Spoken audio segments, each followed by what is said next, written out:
Hello students, the soul illustrations চ্যানেলে তোমাদের সবাইকে স্বাগত। আজ চলে এলাম দ্য সনেটসের পরবর্তী পার্ট মানে পার্ট 2 নিয়ে।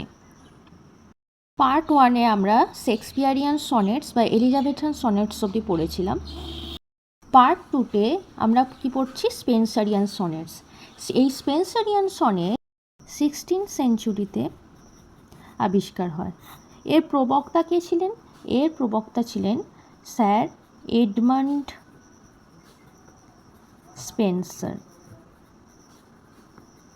এই স্পেন্সারিয়ান সনেটে একটা মজার ব্যাপার হলো একটু আলাদা এটা শেক্সপিয়ারিয়ান সনেট থেকে। কিভাবে না, এটাতেও কি থাকে? এটাতেও 3টে কোয়াট্রেন্টস থাকে আর একটা কাপলেট থাকে। কিন্তু এই কোয়াট্রেন্টসগুলো স্পেন্সারিয়ান সনেটসে কি থাকে? ইন্টারলকড। কীরকম থাকে? ইন্টারলকড মানে একে অপরের সঙ্গে সংযুক্ত। শেক্সপিয়ারিয়ান সনেটের রাইম স্কিমে কি দেখেছি? রাইম স্কিমে কি দেখেছি? A B A B, C D C D, E F E F, G G. মানে এই যে 3টে কোয়াট্রেন্ট, এই 3টে কোয়াট্রেন্টের সবাই আলাদা, যেমন এ বি আলাদা, সিডি আলাদা, ইএফ আলাদা। এগুলো কারোর সঙ্গে কারোর সম্পর্ক নেই। কিন্তু স্পেন্সারিয়ান সনেটে কী হবে? দেখো, A B, BC BC, CD E, এই যে এ বি, দেখো বিটা এখানে চলে গেল, বিসি, সিটা এখানে চলে গেল, সিডি। মানে এই 3টে কোয়াট্রেন্ট একে অপরের সঙ্গে ইন্টারলকড। এবার আমরা পড়ব মিল্টনিক সনেট। মিল্টনিক সনেট 17th সেঞ্চুরিতে ছিল। স্পেন্সারিয়ান কবে ছিল? 16th সেঞ্চুরিতে। মিল্টনিক সনেট 17th সেঞ্চুরিতে ছিল। ঠিক আছে।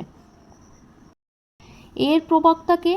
এর প্রবক্তা হলেন জন মিল্টন।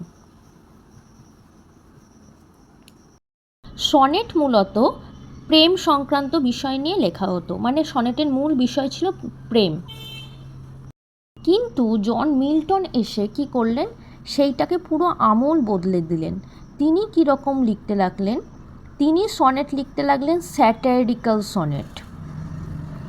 স্যাটারিক্যাল এবং লাইফ অ্যান্ড ডেথ এরকম সিরিয়াস বিষয় নিয়ে তিনি সনেট লিখতে লাগলেন, যেটা আগে কখনোই লেখা হয়নি। মিল্টনিক সনেটে জন মিল্টন শেক্সপিয়ারিয়ান রাইম কিন্তু ফলো করেননি, ফলো করেছেন পেট্রার্কান সনেটের রাইম স্কিম। তার রাইম স্কিম কি ছিল? তার রাইম স্কিম ছিল এ বি এ, সি ডি ই।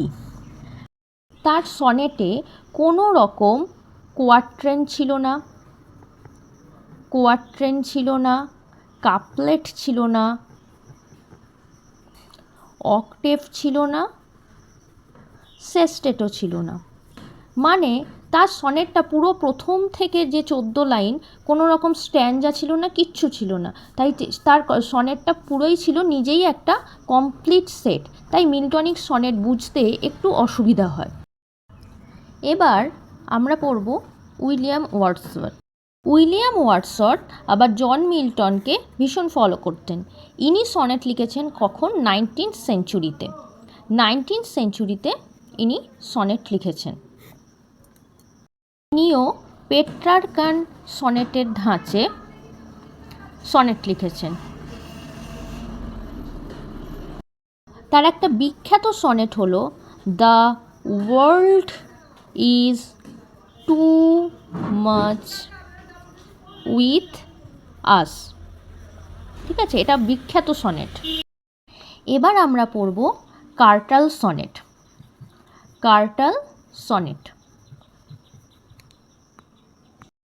এটা একটু বেশি ইম্পর্টেন্ট। এই কার্টাল সনেট কে লিখেছিলেন? G M Hopkins. ঠিক আছে।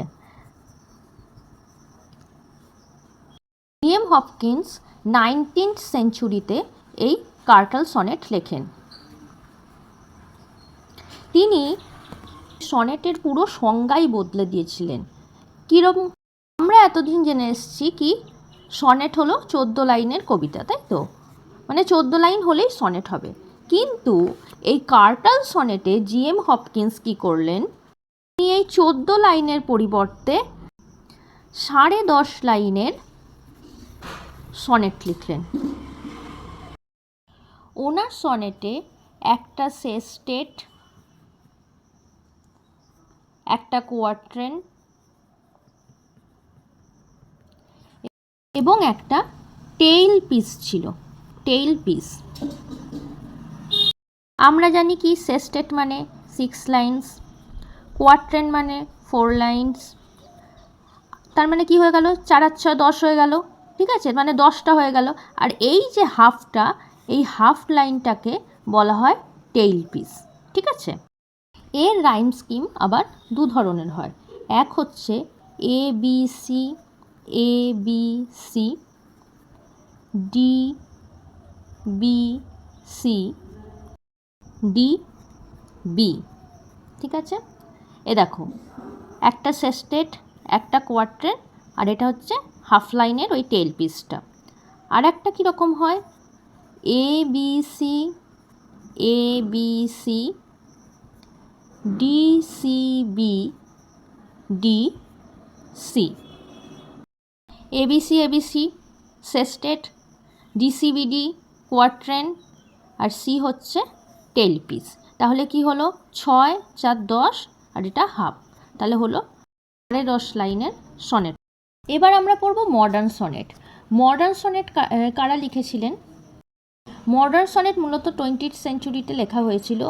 Elizabeth Bishop, Robert Lowell, Billy Collins, Arden, এই সমস্ত লেখকরা 20th সেঞ্চুরিতে মডার্ন সনেট লিখেছেন। এই সনেটে কিন্তু কোনো রকম রাইম স্কিম থাকতো না, শুধু 14টা লাইন থাকতো, মানে কোনো রকম ছন্দ থাকতো না, কোনো রকম রাইম স্কিম থাকতো না, শুধু 14 লাইন থাকতো। 14 লাইনেই সনেট হতো। 14 লাইন হলেই, কোনো কবিতার 14 লাইন হলেই সেটা হয়ে যেত সনেট।